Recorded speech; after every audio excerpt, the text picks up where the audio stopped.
All right. My name is Rich Schmidt. I'm here at Ponzi Vineyards with Maria Ponzi. It's June 7th, 2019. Thanks so much for joining us today, Maria. Let's start you off by asking you a very complicated question, which is why wine? Why wine? Well, I guess, gosh, it's so sad to say this, but I was born into it. It sounds like a silver spoon in a weird way, but it wasn't. Yeah, why wine? Because I have really eccentric, crazy, visionary, amazing parents who were some of the first to really consider the Willamette Valley as a place to grow cool climate vinifera, in particular Pinot Noir. And I guess I was along in the back seat of the car when they drove up here, and so there I was. But I feel so fortunate to have had the life and the journey that I've had under kind of their wings. You know, it's all about wine, but there's a lot of other things that are involved with wine that sometimes don't always get out. And it's a magical product, but there's so many other things about it that keep me inspired and excited by, of course, the product, but just the industry and the community, and the tie to the land is really pretty awesome. And so, yeah, the whole thing. So why wine? Because it's pretty amazing. So let's talk about that. You have a pretty unique perspective among most people we speak with in terms of having grown up in it in the very early days. So let's talk about kind of your journey from growing up in it, and then you went away and you came back. So let's kind of talk about how you decided this was going to be what you were going to do. Yeah, so, well, as I'm sure many of you have heard the history of Oregon wine, the beginnings were quite humble, very modest beginnings, to say the least. I mean, we were all kind of putting this thing together. And so it certainly wasn't glamorous, and it wasn't romantic, and it wasn't any of those things that everyone thinks that it is. It was actually more like, you know, working on a farm. And it was a lot of work. When we arrived here in 1969, we arrived to a patch of weeds, about 12 acres of just weeds. I was told it was a strawberry field, but I never saw a strawberry. And a little tiny shack, less than 1,000 square feet, one bedroom, little place where, you know, our parents put the 3 kids up on bunk beds. And that was home. And we had come from the sunny skies of California, Northern California. And so this was a very, very big change for us. I mean, when we arrived, it was raining and gray. It was Oregon. So putting it all together to where we are today is pretty phenomenal. We started making wine in our garage. Oh my goodness, we started the vineyard, planting, not really knowing how to plant. We were all under the age, the kids were all under the age of 7, I think, at that time. I was 5 years old, my brother was 7, Louisa, my sister, was 3. And that was the original crew, right? That was the, okay, let's plant a vineyard. So we certainly weren't experts, and we didn't have a lot of equipment. And so it was just kind of doing it. And I think, like, that's the fun part, is that we actually pulled it off. It was supposed to be an experience. It was supposed to be an adventure, and what do you know? It turned into an industry. So it's been a great journey for me in particular. You know, I'm the middle child, so I was the rebel child. I was the one who, you know, wanted to do anything but what we were doing. You know, I was not intrigued by planting a vineyard at all. I hated it. I didn't like pruning. I didn't like tucking under the vine. I didn't like any of the vineyard work. In fact, I often would complain that I was going to have a heat stroke if I was out there much longer, because it was like at least 75 degrees. So the vineyard work wasn't my thing.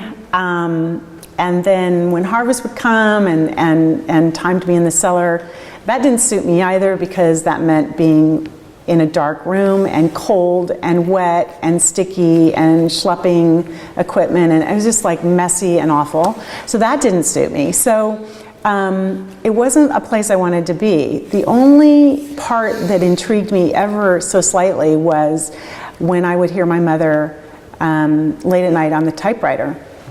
And she would be writing a letter to a wholesaler, hoping to get distribution, or sending a letter to the press, hoping to get a score or a mention of our wine, or sending out a press release about a new wine when we finally had wine. And that's when I liked that part. I liked sitting next to her. I was intrigued by that piece of this, whatever it was that we were doing. And I would often hide away to my room, with my heat stroke, and and write in my journal and write to my pen pals. And I really enjoyed writing. And so I ended up being a journalism major in school. It was always my love and my retreat, my escape, I guess. And so I got through University of Oregon in about 3.5 years and couldn't wait to get away from Oregon. I didn't want to be caught up in this wine thing, so I moved to Boston very quickly, and I worked there for about almost 4 years. And I was in the advertising industry. I worked for a publication. I was never able to do what I really wanted to do, which was to write and be an editorial. But I learned a lot about marketing. I learned a lot about sales during that period. And the way it worked for me is I was offered a position to take over the Southeast regional sales, and I was all of, 24, 25 at the time. And the promise of making a lot of money was really enticing to me, but I also knew that was nothing that was challenging. It wasn't that interesting to me. And so I called my father, who I always really respected, and said, okay, this is the situation. He said, well, I think that making money is a great idea, but if you want to come back, there's lots going on at the winery. And this was like, this is after Domaine Duran had moved in, and so there were people making some claims here in the valley that were putting some real investment down. And my father was starting to get some accolades for his winemaking, which was shocking to me because I didn't know he knew how to make wine, What do you know? So I was getting the idea that things had happened or were happening back here, but I wasn't so sure. So I took a year off. I traveled around the world, backpacked around the world, and then I came home and found that there was plenty to do.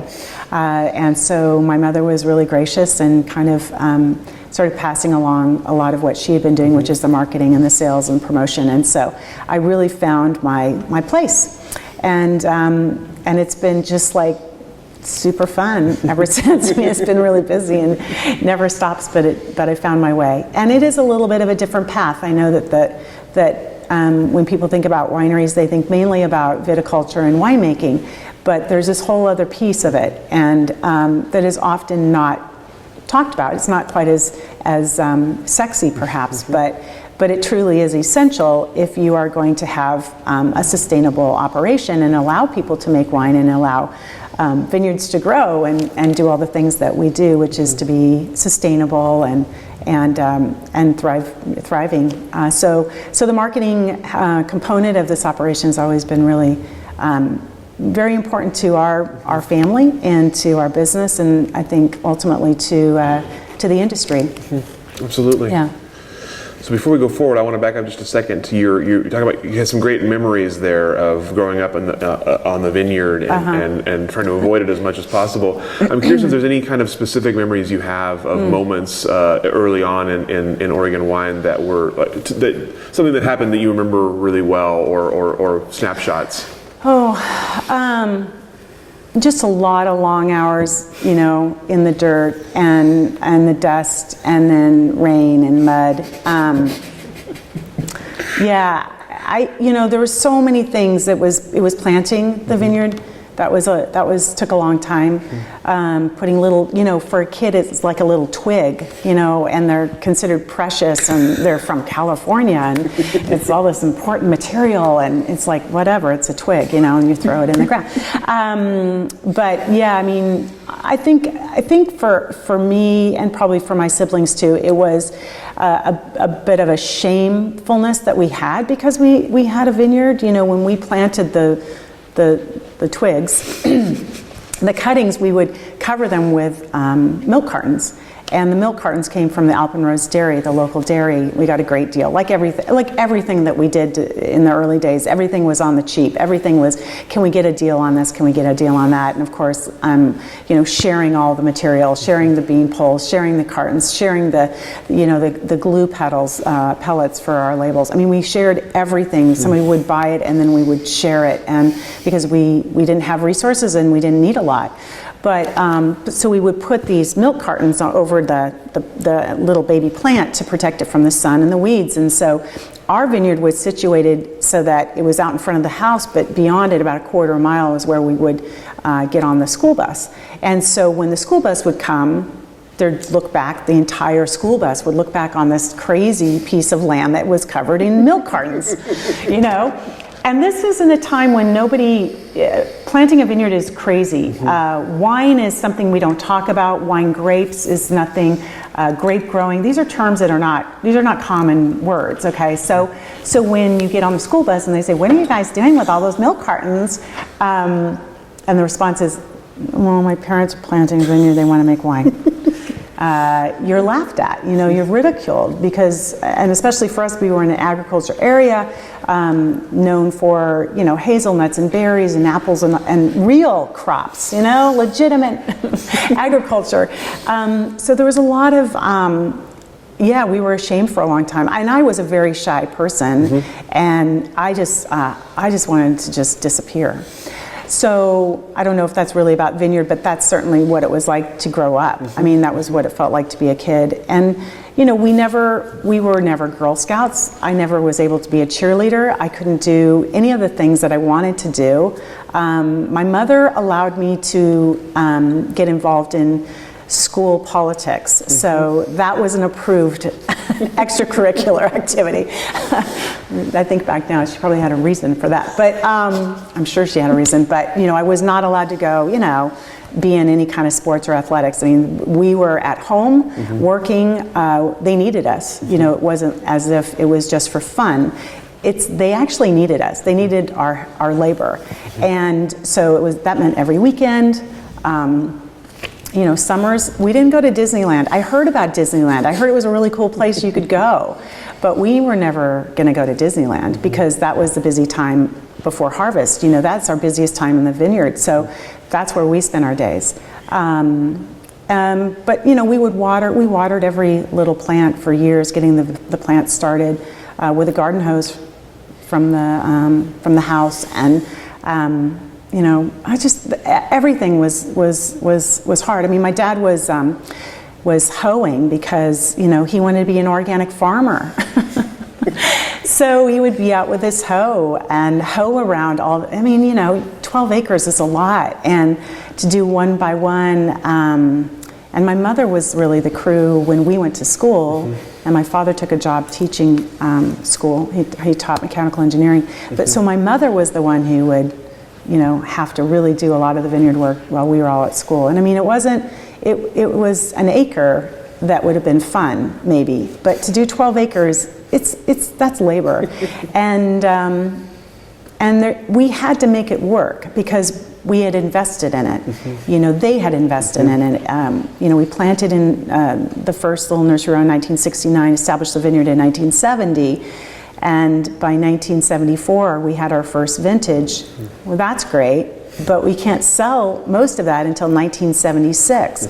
So, if you think 7 years of really just putting your time in and crossing your fingers and hoping that someone might buy a bottle, at $5, that was kind of a big deal. And obviously, as you get older, you realize that kind of sacrifice and the commitment that they had to have to making this thing work. So I was not really aware of all that was going on. It was just, to me, just lots of work, man. Can we just go play? All work and no play. Yeah, a lot of that. So I want to talk about, I'm curious, from when you kind of went to school, went to Boston, went around, and then came back. What were the differences you noticed in Ponzi specifically, and in Oregon in general, with that missing time? Yeah, that was a really exciting time for the Willamette Valley, for sure. And I think it was from when I left, and mid 80s to when I came back in early 90s, that was sort of when things started clicking. So if you go back and you look at, that's when the IPNC, the International Pinot Noir celebration, started. Obviously that meant all of these international visitors coming in, and obviously the French producers from Burgundy getting very excited about what's going on here. Of course, Domaine Duran then actually, planting and securing their property. Montenor Vineyards, Washington County was established, which at that time was a pretty stately affair. I mean, it still is, but it was pretty grand. Sokol Blosser had always been around, but they had increased like their tasting room, so that was new to me. When I came back, I took a drive around, and I was blown away by the big wineries that had come in. And what I mean by that is that up until that time, we were all working in our garage. We all had garages. I mean, I can't think of anyone who had a winery. Nobody had a winery, and here I was driving around and going to wineries, like buildings that had been put up specifically for making wine, and vineyards that were coming in. And I think at the same time, that was really when we started to see some viticultural changes too. So we had sort of the community sort of had honed in on how to plant in the cool climate, how to trellis properly, where to plant, the fact that we could go up on elevations. Those were things that, when I left, we weren't really looking at that stuff, or very little. Clonal research, things like that had kind of started coming into play. People were really looking beyond Pomard and Wadensville and exploring those ideas. Chardonnay, actually, Dijon clone, Mr. Adelsheim had brought back some Dijon clone Chardonnay, and that had just started to get planted in 1990, and I came back just after that. Pinot Gris had just flown to the top. Again, King Estate came in, and I'm like, what? King Estate's doing what? They're doing 100,000 cases, and it's all about Pinot Gris, and I went, whoa. How is this happening? When I left, Pinot Gris was, we were selling in a little half bottle, a little split, and there's David Lett and David Hosson and my dad running around trying to sell Pinot Gris, trying to get people interested in Pinot Gris so that they would maybe take Pinot Noir. And here's this big company from Washington that's doing this. So it was just an eye-opening period, I think, for the industry. A lot of things happened even in, I would say, in this 5 to 10 years right in there. From 1980 to 1990, or 85 to 95 for sure. And we had some great vintages. I mean, we also, along this whole period, obviously the winemakers were all trying to hone their skills, right? They were trying to create a good bottle of wine despite the vintage, which was the biggest challenge, right? But by this time, by mid 90s, early 90s, they'd had an opportunity at least of having 10 vintages in a row. So they were building on that experience, and they were able to produce better wines. And then the press kind of was taking a look. I think it was 1988 that my dad got, he was noted as one of the top 15 best winemakers in the world. And that was 1988. So a lot of things, really magical, important moments happened in those years, I think, while I was away. And then I came back and went, oh my goodness, something's happened. Very exciting time. So when you came back and you decided that this was, or we started to decide this is what you're going to do, what was it like kind of merging back into the family business and sort of finding your role? Well, I think coming back to family business is really interesting because especially for me, I think also because I was not only coming back, but I had been living on the East Coast. So, there's a whole different pace over there. And I liked that pace. I liked moving quickly. I was into that. I tended to be a little more aggressive when I came back. I mean, people were always like, "God, you're so hyped up, calm down," And I was like, I'm so chill over there, you guys. So there was the East Coast, West Coast thing that I had to kind of get back into that. And then coming to work with my family was very different. I had a boss when I was in Boston, and I had, work associates, and now I had my brother and my parents. So how do you work together? I mean, we'd always worked together, so I don't think it was a big jump. It wasn't like we were a family that sat around and, I don't know, talked about Father's Day. I mean, I don't know what normal families do. But we were always like, I mean, our family stuff was like, okay, what are we going to do on Saturday? We're going to do this and this. Are the labels in? What is the sugar like, Dick? I mean, our table conversations were always about wine. I don't think they ever knew that I had a boyfriend. I don't think and if they did, they didn't care. That was like, that's fine. So we, as a family, we were always talking about the business. So when I came back, it wasn't probably that great of a leap, but it was different in that I realized that, I very early realized that, it's going to be hard to ever leave this now. You're kind of chained down. And then number two, I am going to have the best days. When we have a killer day, it is the best day. Like you feel like, man, there's nothing we can't do. But then when you have a bad day, like you have an argument with your brother or something, those are bad days. Like you really hit these very low lows and very high highs, because you can't leave very easily. You're frustrated, maybe you're frustrated, but you still want in. You still want to be a piece of it. So you learn a lot about how you act, and maybe more than I would if I just worked for somebody, because I can always quit. If it's really too much, I'm done. I love you, bye. So you have to work it out. And I think that that's something that, again, maybe isn't talked much about, but family businesses and that whole dynamic is really, is pretty important piece of having a sustainable operation. So that was different. I think it was nice to see that my mother took my advice on some things. Like I came back with a little experience. I came back with something to offer. And that was important to me too, is that I didn't want to come back and just, be Dick and Nancy's daughter. I mean, I wanted to be able to contribute, and I think it was good that I went back east, actually, even though it wasn't specifically in wine. I did learn a lot, and I felt that I could contribute, and so that was great. And the fact that she listened to me and was able to kind of, over time, really pass full responsibilities of marketing and sales over to me in a pretty short time was great. And I still loved working with her. I mean, even today, she's not here regularly, but I still love working with her. Like, she's just so brilliant.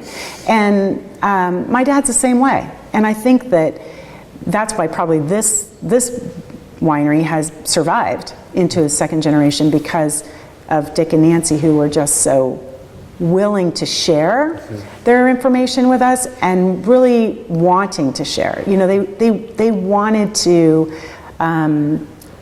share their experience with us, but they also wanted to hear from us. It was a very open kind of relationship, and I think that has been the magic of Ponzi, to be honest. And not everybody has those healthy relationships. And I think it's hard to have them. Like I said, you have to be very conscious of if you want to be in it, how you're going to act and how you're going to behave and treat your siblings and your folks. So let's talk about that. Let's talk about how you kind of learned how to work with your siblings and with your parents, and how it felt when you were finally sort of taking the reins over and that sort of transition into the second generation. Well, I think initially you feel that you need to follow tightly in the shadow. Because everybody loves Dick and Nancy, and Ponzi is successful, apparently. So you don't want to mess it up. You just want to just follow. And it's like anything, and then you take a chance. And probably for me, it was the Oregon Wine Board. I jumped on the board early on, and I had to kind of be in a room among other folks that had been in the industry and were not as young as I was. And I had to figure out how that was all going to work. And I kind of had to earn my wings that way. So that was probably my first step of stepping away and out of the shadow a little bit and making a name for myself. And that felt good. And then I kind of kept doing that. And I kept taking more and more chances, And then I would go and sell wine in Pennsylvania, and it was successful. And so I'd feel like, okay, I can do this. Or I'd go to Boston and do a wine dinner, and I'd be like, hey, people liked it. That was good. So I started venturing out, trying new things, and simultaneously, obviously, my folks had felt confident that I was okay. It was good to let me go, but it was slower steps. And I think that, I don't want to get into this too much, but I definitely think that there's something too about being a woman and being a daughter, because the girl thing, it did apply. I was sort of just Dick's little daughter. And so I felt like that changed my approach too. I realized I had to really know my stuff. I had to be really strong. I pulled from my East Coast kind of training of, be persistent and be aggressive. And that helped too, because I think being a daughter, it was a little bit more tricky. And I think Louisa would agree too, for us to learn how to deal with the outside world. Even though we had all this background, it was different for us coming from the female perspective. But yeah, I think that there were slow steps, and then you had another question though that I wanted to tap. There's a secondary question within that. Sort of how you fit in the family. How I fit in the family, how it works now, yeah. So I think that the first thing that's really important is that you set roles for each other, and you don't try to take over someone else's job. And for me, fortunately, I have no interest in being a winemaker. I have no interest in being, the vineyard manager. Trust me, I'm not. That is not my thing. I don't want it. Louisa loves it. Like, she loves production, but I love it. Like, I thrive in that kind of zone. I love the challenge of it. I love having a goal and getting it and then going to the next one. I mean, that's me. So I found my groove and my place. And I love marketing. I love the diversity of marketing. I love aesthetics. I love all that stuff that is part of marketing. So for me, that's my world, and I love it, and she doesn't, and I don't love her world. So it works. In our situation, it really works, and we try to just build each other up in those capacities. And again, the parent thing, they've just been really open about it all and supportive of it all. So I haven't really had to, I haven't felt like I had to prove anything to them for a long while now, actually. You talked about kind of pushing your borders, or like going to the wine board and kind of pushing boundaries. Yeah. I'm curious if there came a time when you tried something or made a decision that they didn't approve of, or something that they hadn't tried before and didn't necessarily want to do, and took Ponzi in a different direction than before, and how that went. Yeah. Oh, yes. Yeah, for sure. I mean, even in the wine industry, I would have to say that even in those board meetings with the wine board, I remember feeling like, wow, people aren't where I'm at. Because there was this thing, and only certain people will remember this, but there was a brochure a long, long time ago that had all the wineries located. You will know because you have history, but it was called the Discover Oregon brochure, and it had maybe 50 wineries in it. And so when I showed up, I was like, we've been running this Discover Oregon for, 10 years. I said, by now, we've been discovered. Have we not? And people will look at me like, oh, what is she talking about? And I'm like, we've been discovered. So let's not use that word discover, because it sounds like we're new, but we're not new. We're going into 20 years here. So let's be experience us, or whatever the term, I can't remember.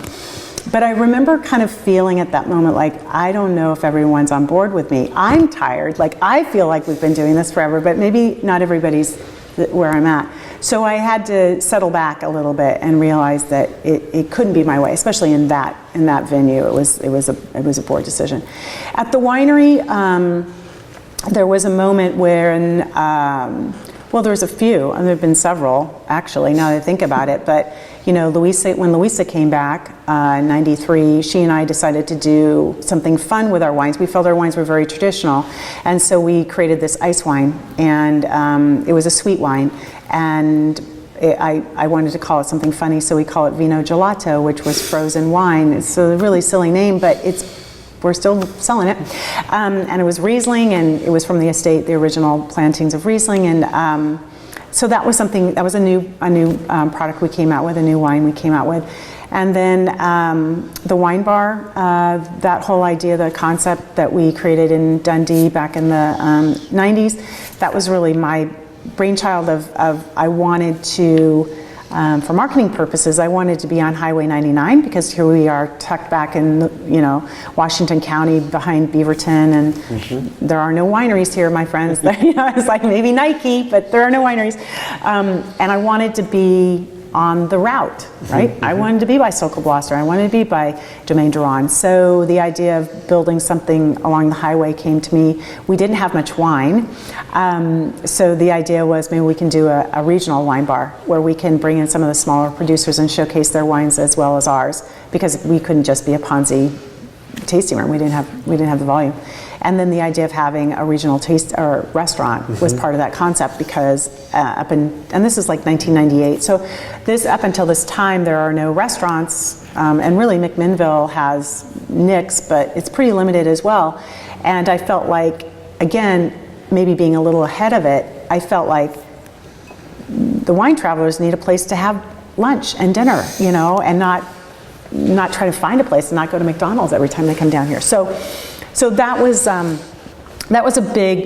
big step, but that was one of my ideas. And then the Wine Walk of Fame was a fun little thing I did in 2004, where I wanted to recognize some of the pioneers on that little Walk of Fame we have there. We also introduced the Tavola, which is a label that we have now, which was a kind of a first tier Pinot Noir, kind of a lower tier Pinot Noir for getting out to more people. That came out in the, when did that come out? Late 90s, maybe early 2000s. It was right after 9/11. So yeah, and it was also the same time that a lot of new people had come into the Willamette Valley, and they, Pine Ridge was here, not Pine Ridge, but Archery Summit. And those $70 bottles of Pinot were everywhere. Everyone had $50 and above. And in my head, I'm thinking, well, that's great, but how are we going to bring in more people? How are we going to continue to build this brand of Willamette Valley Pinot Noir? So the idea of Tavola was to reach those masses at a $15 price point with a really high quality Pinot Noir. And so Tavola was released, and that was a very successful thing for us. So we've done a lot of things. I mean, we up here, the tasting room, the whole hospitality is really has been my vision, and it's been so far successful. Yeah. So little things along the way. What is your job like day to day? How would you describe your job day to day? Crazy. It's crazy. It's always been crazy, I think. I mean, from the moment I came back, I think maybe, I don't know, maybe this is different too between being a marketer and not being a winemaker. Because in marketing, the projects are endless, right? I mean, you could just keep going and going and going. There's just more you could do, more you could do, more you could do. So it's hard to ever stop. So I'm doing marketing, but I'm also doing sales. Sales is the same way. There's always another sale to make. You have to keep going. So it's pretty exhausting that way, and I've been kind of the helm of both of those for all these years. So I have a lot of hats going on, but over time and with growth, I've been able to hire people, which has been so wonderful, to help support all these great ideas that I think that I have, and then for people to tell me that was a bad idea or that's a good one. I love collaborating, and I think that that's something that I got from my folks. I would never be able to do this by myself. I love working with people. And so my day is like bouncing from now my tasting room manager to my event manager to we have a chef now, to my social media specialist and my graphic designer and my marketing manager. I mean, I'm popping around to all these different people that I've entrusted the brand to, and kind of keeping them energized and keeping them focused on what we're all about, and hopefully still true to the roots, but I'm still once in a while writing some copy. I'm writing copy once in a while, or taking a photo, or what, kind of getting back to the basics. Creating labels, we've been doing a lot of private labels recently, which is fun, so I get to play, aesthetic director, or whatever, creative director occasionally. So I just get to do a lot of things, and I think that's been a thrill, and I'm so fortunate to be able to do all this stuff that I love to do. So your original question, why wine? That's why, because you get all this other stuff. It's all bonus. Everything that I get to do is bonus from wine. You don't have to get dirty or wet or cold or just hot. Occasionally, which is fine. And I don't mind, harvest, Louisa and I have an understanding that, I go and work harvest. Now that doesn't mean I work harvest. It doesn't mean I'm 8 weeks in. No way. But I do get down there because it's really important. And I get in the vineyard too. And I'm not working the vineyard. I'm not going to sit here and say I'm working the vineyard, but I definitely am out there, and I'm punching cards, I'm talking to the guys, and I'm, and I get back into it. And it feels good. It feels like, okay, I still understand what's happening out here. I may not know every minutia like my vineyard guys. I don't. I'm not even going to pretend to. But I definitely still love the feeling now that I get from being in the vineyard. And it's more like grounding. It's more like, okay, I get it. It's still from these beautiful, and I love driving in every day and walk, you drive through the vineyard and you're just like, hi guys, so good to see, thanks for coming back, because we got to pay this damn mortgage, that's how I am at. But I love being in the vineyard, but not for hours. I still don't want to be there for hours. I might like it better. It could be like yoga now. I don't know, maybe I'd like it. But random. But the winery work, yeah, no, still, don't get it. Not charming. Don't understand it. I'll do punch downs. I'll get in. Louisa made me clean out a tank once recently, 2 years ago, and I'm like, I'm in there in a rain. Now we have rain jackets. This is cool. We have like hooded, really special equipment now, so we got boots and stuff. We didn't have that when I was a kid, but so you're supposed to be so and then you're reaching up, and all of a sudden, the skins just fall right down your sleeve, and that gooey, sticky stuff's all over your body. It's in your hair, and you're like, no, I hate this stuff, man. Get me out of here. So, and I usually mess something up. I usually don't turn something off on time or close it or clamp right or whatever. So that's good, because then I'm out. She's like, it's like heat stroke again. It's like, oh, Maria, get the hell out of here. I'm like, perfect. But I try it. Every year I try again. And every year I'm like pretty sure that, yeah, I'm good. You found the role that fits you best here. Yeah, I just keep confirming it. But it's awesome because lots of people love it. So it's great. Never an endless supply of people who want to go get dirty. Yeah. How would you describe your business / marketing / sales philosophy? What would you say your guiding philosophy is when you're selling Ponzi wine? Well, I mean, like vintages, sales is like a rodeo too, and there are great years and then there are tough years. The last, I would say 5 years have been especially challenging for us.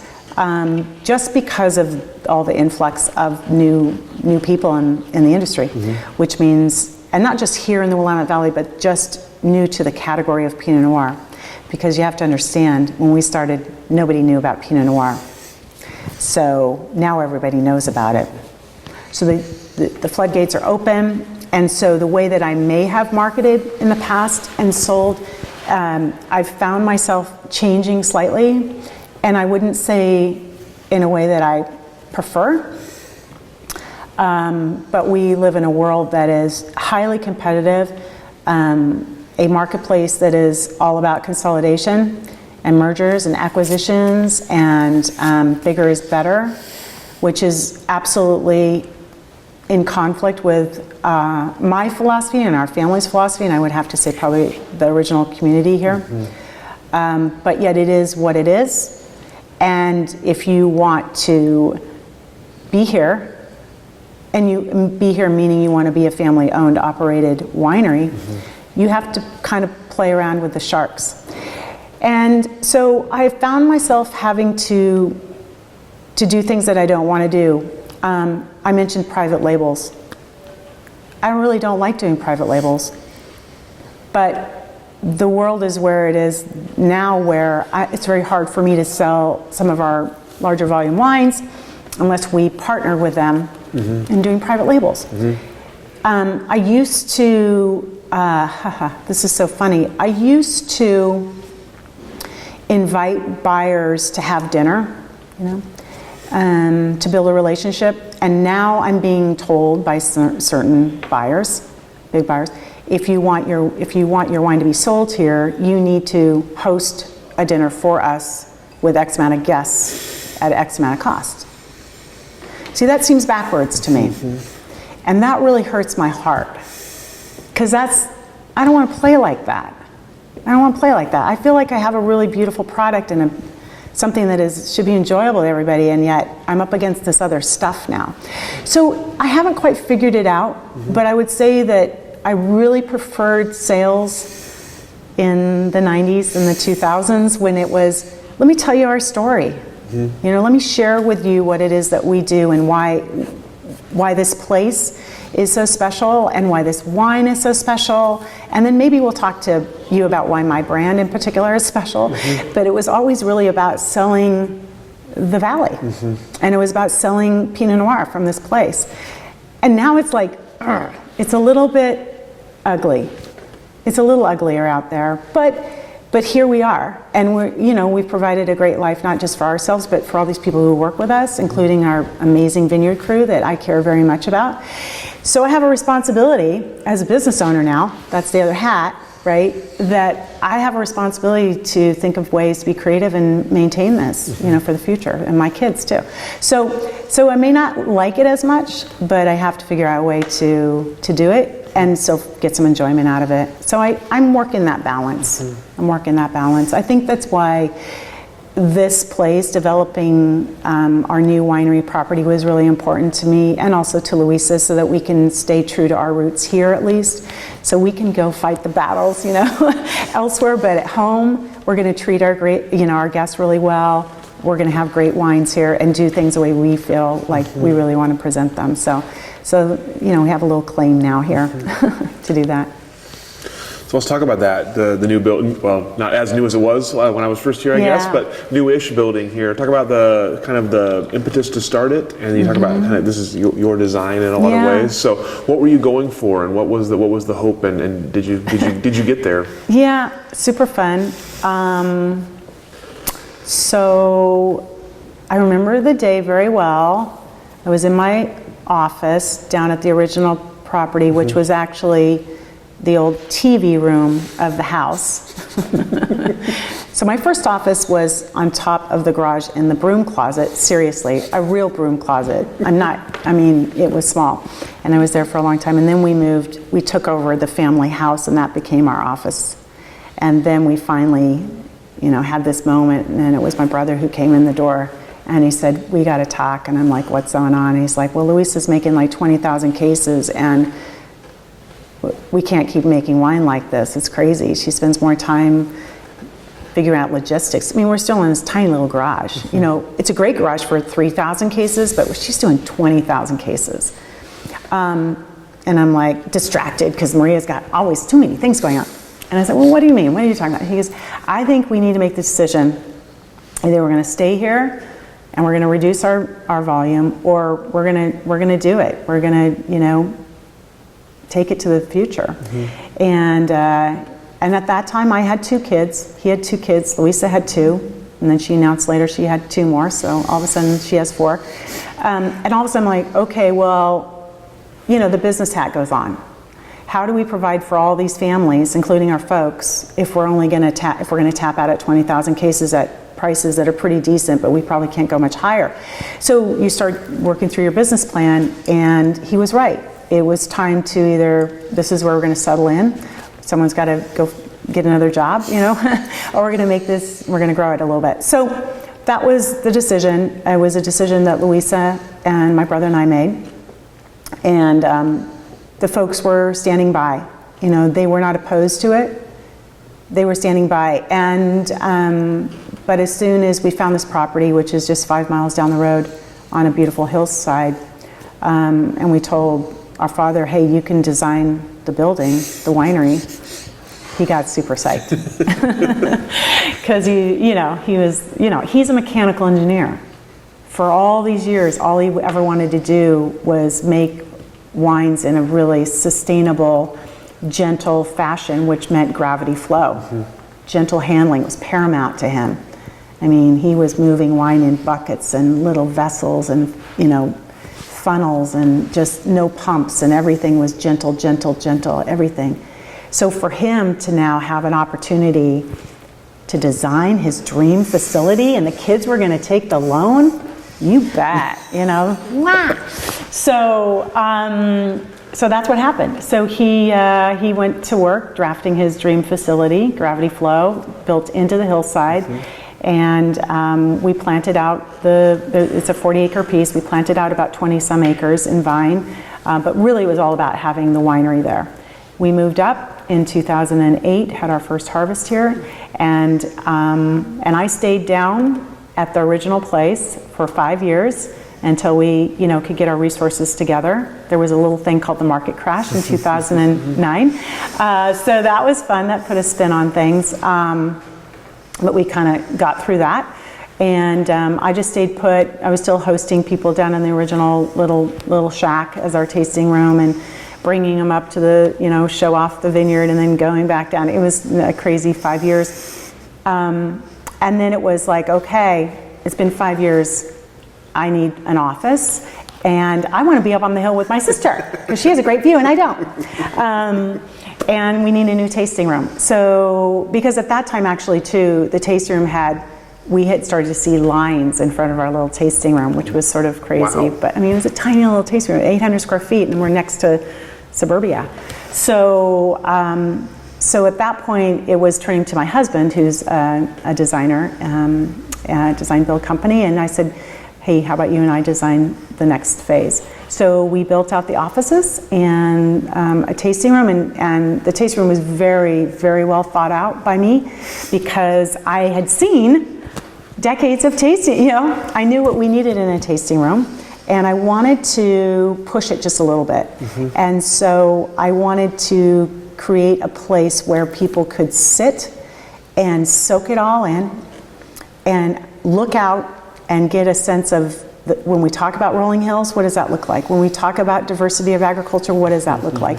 When we say the Chehalem Mountains, where are they? Where is the coast? Where is the mountain?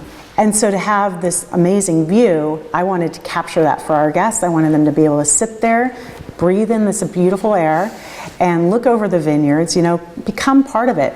And that meant for me, it meant having a seated experience, which meant now I've got to get a staff of 10 instead of 2, and all these tables and furniture. And but it was very deliberate. I wanted to make sure the guests were safe, so I didn't want it just sprawling all over the place. I wanted to, you know, there were things like that we thought about concept. And then we opened up, and I was scared to death, right? You know, it's like, here we are in the middle of nowhere. Again, we're still Washington County. Hello, we're over here. I thought nobody would come another 5 miles. I was for sure. And here I had set up, like 80 seats or something. And I was like, oh gosh, you know, I really hope this works. So what do you know? Everyone showed up. Every seat was full. And they didn't know what to do. The first guests came in and they didn't know what to do. And I'm like, you can sit anywhere. They're like, what? Sit? What do we do? Is this a restaurant? Is it a bar? Is it a restaurant? Is it a resort? Like, we've never done this before. How does this work?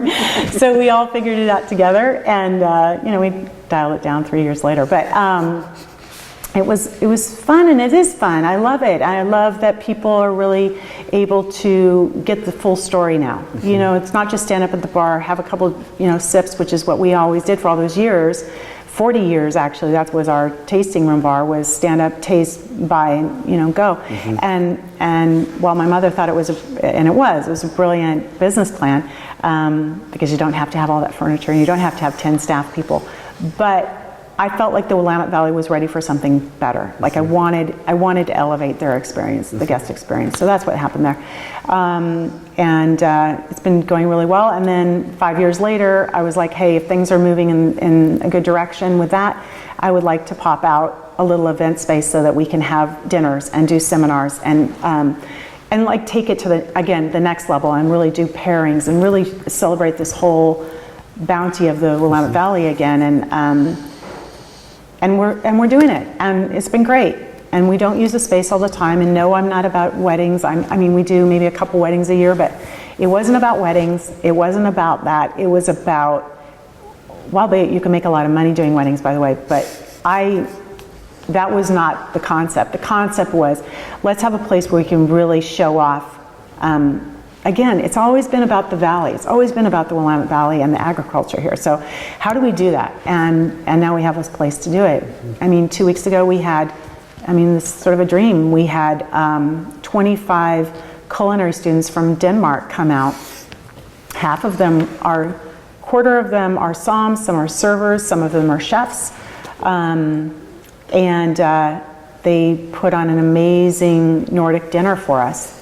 And it was like 6 courses. And and they prepared the whole dinner. They were back there for 2 days, prepping everything perfectly. I'd never seen anything like it. It was so amazing. And we had the guys in their chef hats. They dressed like chefs. They don't have tattoos or anything. They're like, you might have to cut that. Okay. But they're like beautiful, talented young people. And we had a space to show off. And we had 50 guests come in, and they were blown away. That was a pinnacle experience, and that is why this, for me, has some value. And they were raving about the Willamette Valley and the crops and how fresh everything was, and oh my God, it's so beautiful and so green, and the fish is right there an hour away. All that stuff that we hear every day. But they were blown away. So you mentioned how you always have too many things going on, and I know some of it is that you are part of a lot of organizations in the industry as well. So let's talk a little bit about that. I know you mentioned the wine board earlier, obviously Salud. So some of the other things you do outside of the business. Okay. Well, I've always tried to be involved with the community. I think it's really important. And I guess I borrowed that from my mother. She passed that down. She's the one who's always been involved with everything. But yeah, early on, the Oregon Wine Board for a long, long time, maybe 7-year term. It was too long. It was fine. The Willamette Valley Wineries Association. Chehalem Mountain Vintners I've been involved with. Oregon Wine, not the Wine Growers Association. What's the other one? Willamette Valley Vineyards. Willamette Valley Vineyards. I've been involved with them for a little while. Salud, a long time. I'm now the chair of that. And I have been involved with Travel Portland. I served a term with Travel Portland, trying to get them to acknowledge that we have a wine industry next door. I don't know if it went very well. And most recently, and probably my biggest accomplishment, is I'm on the Travel Oregon Commission. So I'm one of 8 commissioners who represent Oregon and Oregon tourism. And I think I'm the first Oregon winery that's on that commission. So that's really, really cool. And then I think that's all my trade organizations. I think that's it. That seems like enough. Yeah, I think that's it. And then I have a personal involvement with foster kids, and so I've been on the board for CASA, and I'm on the board of Project Lemonade. So I work with foster kids a lot. Yeah, that's another side of my life. Very small one. So I'm curious about both Salud and Travel Oregon, because they're kind of unique in there. So tell me about Salud and why that one is important to you.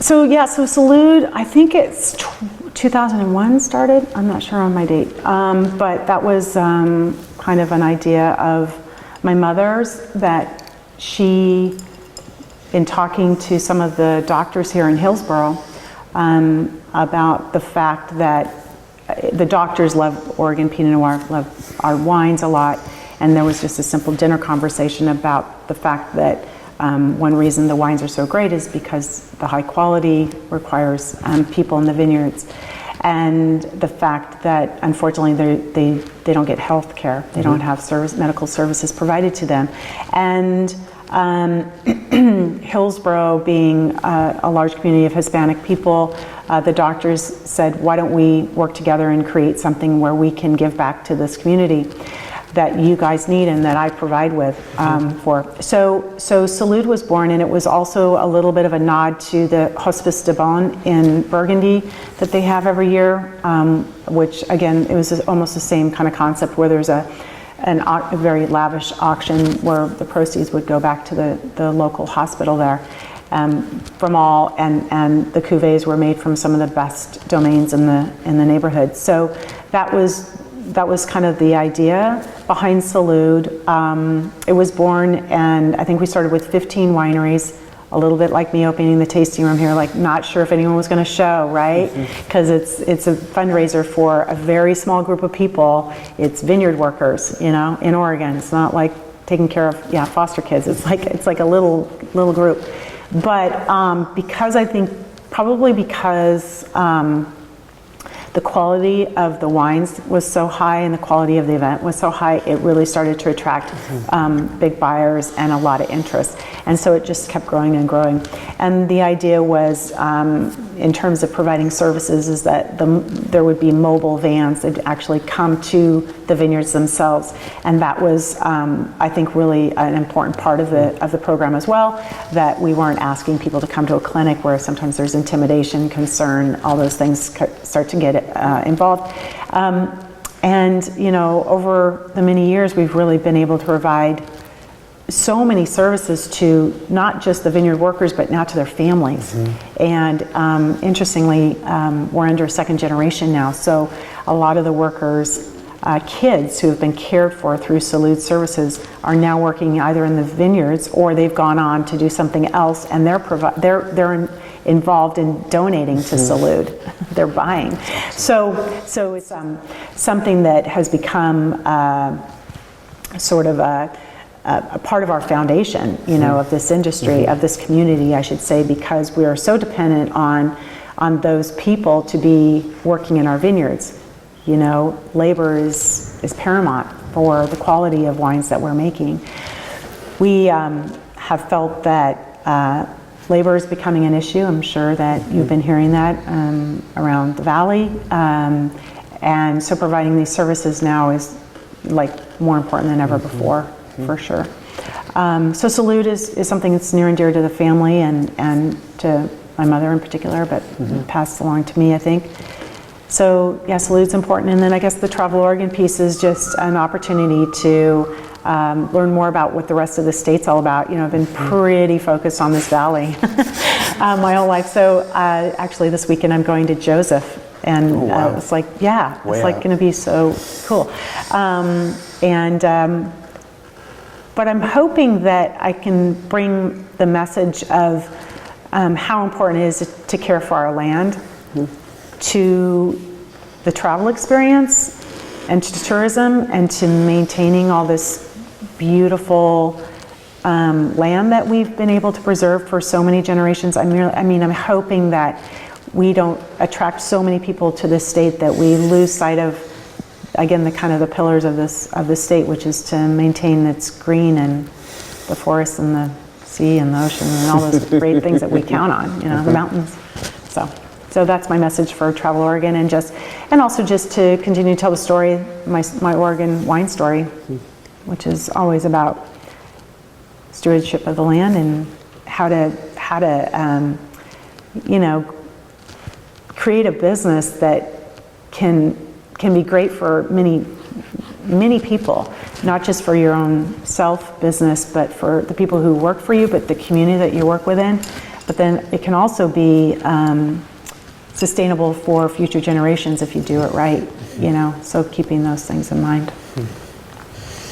So I know that when we've spoken before, you have been working on memoirs now for a few years. So tell me how that project is going and why you think it's important for your history to be told. Thank you for asking about that. It was such a cool day when I went down there. It was so cool.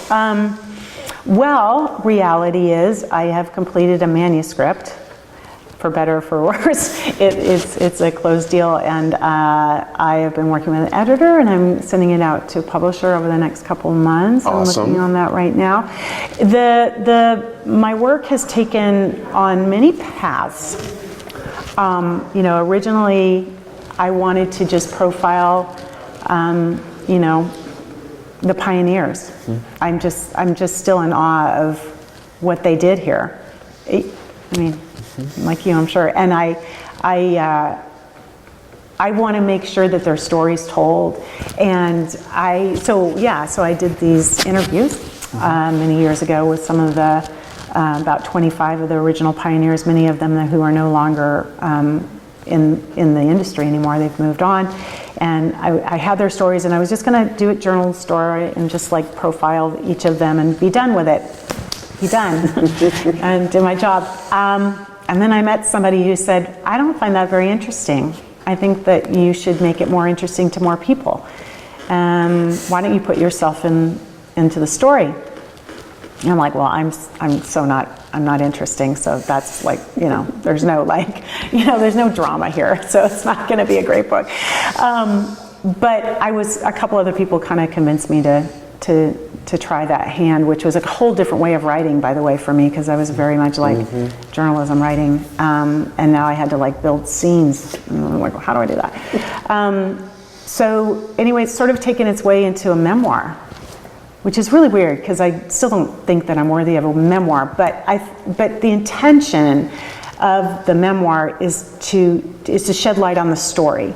And I'm hoping through this memoir that I'm shedding some light on the stories of the people, even though it's in a much more minor role than I would have liked. It's still there, and then I think it will take people on a tour, kind of a journey through the origins of how the wine or how the industry got started. And then I have plans to do a second one because I think because I'm not getting enough out of this one, and I want to share the woman's story, and not just because it's all about women these days, but I do. The more I think about it, the more I think there's a story that hasn't been told, and so many of the women that were here when I was a kid they're not here anymore. I mean, Diana Lett is here, thank God, but she's not. I don't think she's writing the book. Nancy's not going to write the book. And so many other women have left the industry, and I feel like that's kind of on me, because I witnessed it. I was around the women a lot more than the guys. I saw how hard they worked. As a mother now, I appreciate how much they did to take care of kids, but also all this is blah, blah, blah. It's the woman's story. And I just think that that's an interesting take on the industry too, that sometimes isn't shared. So don't steal my idea. You're going to jump in there. I have keyed all the research in my archives. So I'll just go grab archives again. I mean, when we spoke, that was something you had mentioned was the woman's story. Yeah. And that is definitely untold for the most part so far. So that'll be an amazing piece when you get it out there. If we can get to that. But yeah, it's been really fun doing some research and digging in, and maybe like you or maybe not, but I've found that there's just not a lot of history, because they weren't thinking about this. They were thinking about everything else. And so to have some of the pieces that you have, it's just remarkable, Thank you, Myron, right? That guy. Yeah, absolutely. Yeah, good guy. So we've covered a lot of things that you've accomplished here today. Is there something you would say you're proudest of, an accomplishment here, either personally or for the business? Oh, proudest of. Well, I think I don't know if it's a personal pride, but I'm really proud of what we've done. I mean, I'm proud of everyone. I'm proud of, I'm going to get choked up. Sorry. I always cry when I talk about it because it's phenomenal what they did. I'm just, and it's not like our family did it. It's everybody did it together. And I wish I could talk because it's really important that we all brought each other up. And it wasn't like one person. I mean, we talk about David Lett a lot, but it's like, it wasn't just David. If it wasn't for Marge Volstick over here in Hillsborough writing to the Chamber of Commerce and saying we should do a passport weekend, people don't even know about Marge Volstick. I mean, what she did was bring people out into this valley to tour and taste wines out of barrel. What is that? It's 1975. Like, who is doing that?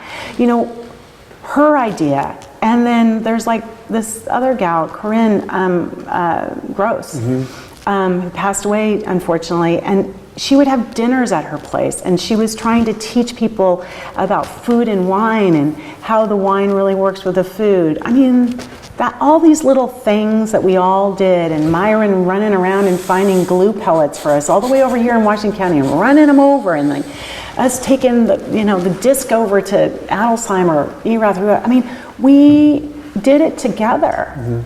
And it's so cool that we all went for the same thing, like that they all, whatever, had the same vision to do good by the earth and make a great product and then tell the world about it.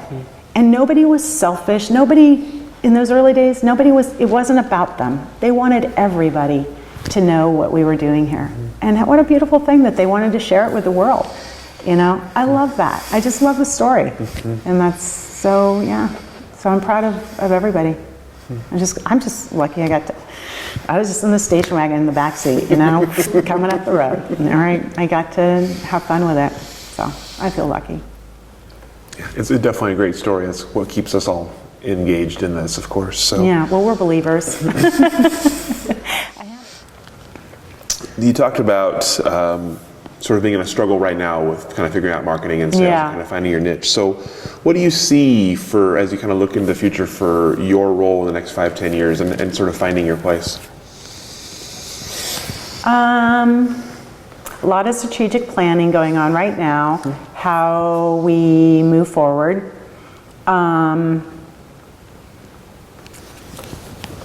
I haven't quite figured it out. I think it's a little bit of what I said before, where I think you have to kind of balance it out a little bit. You're going to have to sacrifice a little bit, possibly more than is your typical comfort zone. But I think it's, as I said before, I think though it's my responsibility, our responsibility as one of the original brands, wineries, to keep doing what we do and do it well. You know what I mean? I'm not up for like just selling out, and forgetting about all those amazing values that our parents put into place. But it's you have to be realistic, because if you're not realistic, you won't make it. So you have to be realistic about it.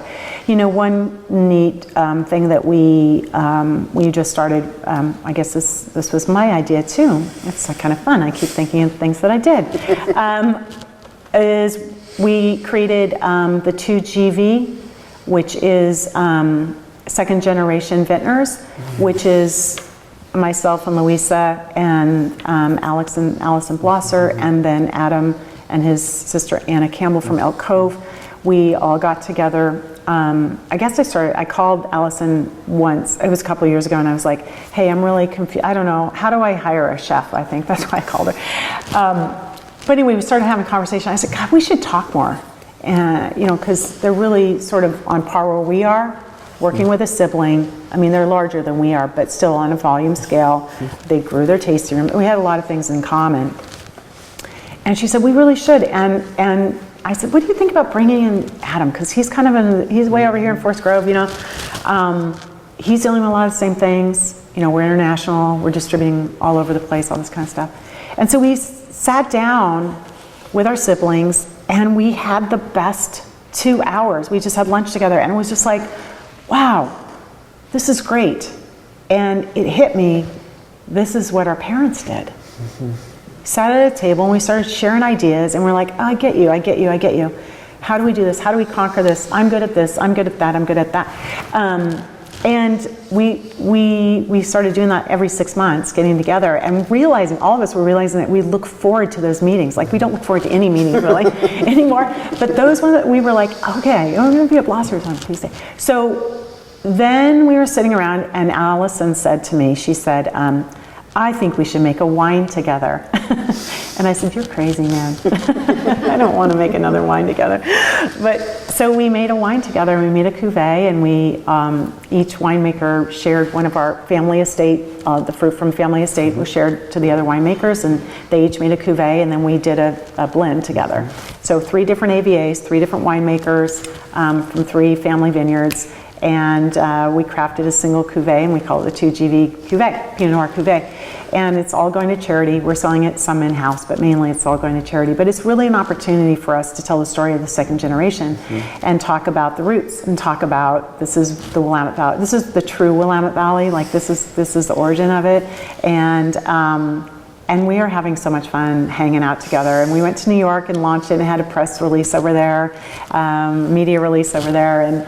And we had a few people show up. We had like 25 people show up. And it was more, my opening remarks were more about family business and the lack of family business in this country and the lack of nurturing that, unfortunately, and the importance of it. So we kind of took that tack and then we moved it into the Oregon wine thing. So that's awesome. Yeah, so that's one way we're tackling, I think, the future is doing it a bit together now. Knowing that we have shared values and we also are we have responsibility, we have a third generation to consider, and all those things. So we have a lot in common, and we're solving problems together a little bit now, which has been good. It's not, you don't feel so alone. Sure. As you look into the future for Ponzi then, are there any upcoming projects or things you're excited about here? Well, I'm kind of ready to settle in and just kind of get used to our new digs and how it all works. We might be, I mean, for us, it's always, we would like to have more vineyards of our own. You know, we farm about 140 acres, but we'd like to have a little bit more just so we're a little more contained, self-sufficient. So that's always that. Other projects, I mean, Luis is working with sparkling wines now, which is really fun. We're all about trying to retain the quality of our wines with the climate change. Other than that, you know, we might change some labels here or there. We're kind of talking about doing some different things with the line, but nothing's been decided. So we're always thinking of things. It's very hard to not. It's very hard to just stop. Even when you want to. Even when you'd like to, yeah. But no, nothing too grand. I mean, well, it's our 50th anniversary next year. I guess that is grand. That's pretty grand. That's a big deal. I haven't really planned it, so maybe that I probably should do that. That's what I should be doing right now. Yeah, so we'll have our 50th anniversary next year. So cool. So it's kind of exciting. Yeah. There's a lot going on there. So. Yeah. What about as you look into the future for Oregon wine in general? What do you see as you look down the road? You talk about competitiveness now and kind of the difficulty of marketing. What do you see happening to the industry in the next decade? Well, I'd like to say that it's all rosy, but I don't think that it is anymore. I used to kind of hold out faith, but I think it's going to change. We've been discovered. We're discovered. People know we're here. We have to protect our values. I think people are coming in with the wrong reasons. People are coming in thinking pocketbook instead of thinking about all these other things we talked about. And that was going to happen at some point. It's just here pretty quick. Land use laws are important. We have to protect our land use laws. And we have to try to maintain some integrity. And I think inherently, the really great winemakers will remain great winemakers, and the market will figure that out. I mean, small producers are great because regionally it works, but nationally and internationally it doesn't work.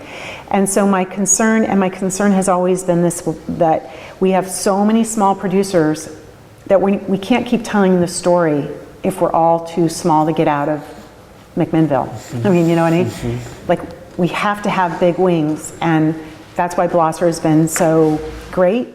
They are a founding brand that has had enough volume to get them to go to Japan and go to China and go all over the world and tell the story. I don't know if they're selling wine or not, but I don't know about that. But what I do know is they are telling that story all the time, all over the world. And that is pretty fantastic. Not just for their business or my business or industry, but for the state's economy. And I think that that's something that has been a little short-sighted for possibly too long, is that, well, I can make my 5,000 cases in Oregon and it's just the two of us, or what, or, you know, I'm being kind of flip here, but the point is, it's been a little bit, I don't know, not thinking big enough. Not thinking big enough. And I'm not saying you need to, you know, make bad wine or be bulk wine and all that. You just have to think bigger so that we can have some power. Because like now we don't have a lot of power. You know, we only have like a couple big engines out there, Willamette Valley Wineries, you know, A to Z, but we don't have a lot of powerhouses. And if you don't have powerhouses, you're going to get taken over fast. And I worry for the industry because of that. I think we were playing around and having a lot of fun, maybe a little too long. And we needed some serious people to come in. And thank you to A to Z, and thank you to King Estate and to Willamette Valley Vineyards for being a bit bigger. I mean, people didn't really like them when they came in, perhaps, but to be honest, they've made it easy for everybody else. So we have to recognize that. So yeah, I think it's going to be a rough road. I think it's going to be a rough road, but we're determined. You know, we're tough, so we'll stay in as long as we can. Interesting. Yeah. Given that, is that bleak? Am I the only one who's being bleak? Oh, yikes! We get a wide range of answers, but it's lately we've heard a bit more kind of stormy waters coming. So no, you're not the only bleak. Given that, Bummer. what would your advice be to someone who wanted into the Oregon wine industry today? I hope you're coming with a lot of money, bud. It is hard to keep up with the Joneses, and you will be keeping up with the Joneses. Know what you're doing. Come with some experience. Know that you've got to be in for the long haul. Because this short-term thing, I don't know, you're just going to lose a lot of money. So plan for long-term. Come with some experience. Don't be, you know, all rosy glasses, because this is a very complex business. I honestly think it's one of the most complicated. It is from start to finish. You know, it's agriculture. Hello, let's start there. And then you've got to like dance through all this other stuff. You have to appeal to so many people. I'm talking marketing again, but you do have to appeal to lots of different people. You have to do all these things. You have to, you know, sell your wine directly. You have to possibly have a wine club. You know, you should have a taste room. You have to have a website. You know, you have to know how to entertain. Okay, so if you don't know how to entertain, figure out how you're going to entertain. You know, I mean, you're going to have to put on a show. You have to be a little bit of a showman, showgirl, because you're going to do wine dinners and you're going to be on stage. You've got a little celebrity going. You have to be many things, and be ready for that. Be ready for giving up your life, because you have to just live and breathe this thing. Because guess what? You're in the social business. I can't tell you how many people, my friends that know me, will say, hey, I'm coming to the winery on Saturday. Are you going to be there? I'm like, no, that's my weekend. Saturday's when I don't go to the winery. Oh, well, we're going to go wine tasting. Right. I taste wine all week. I'm done on Saturday. But people think, right? The idea is that this is always fun. We're always just having fun. But at some point, gosh, you know what? Actually, it's work. So it's so be ready. Be ready for all that's going to come at you, because what could be fun right now may not be as fun later on. And sales is hard. And sales isn't pretty anymore. Sales is cutthroat, and it's price points, and they talk about boxes. They don't talk about wine. They talk about SKUs. They don't talk about Pinot Noir. It's ugly on the other side, and that yet is part of it. You have to be able to know that you're in business.